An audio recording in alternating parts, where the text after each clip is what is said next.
Carlos, Borbón francés, está jubilado, el muy zorro, y ya se quitó todo el estrés, vive como Dios por mor.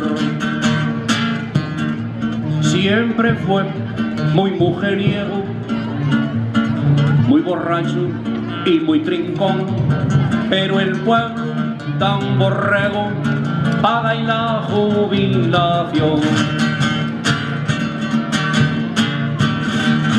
Sofía, la profesional, no tiene un perro que la ladre, tampoco vive tan mal en Londres de puta madre. Siempre la llamamos griega, a ella le importa un cojón, nunca fregó, nunca friega y pagamos y el jabón. Son matrimonio ejemplar, muy católico y muy casto, el cómputo es a pasto y en que vaya usted a mirar. Son matrimonio ejemplar, muy católico y muy casto, el cómputo es a pasto y en que vaya usted a mirar. Juan Carlos, Borbón francés,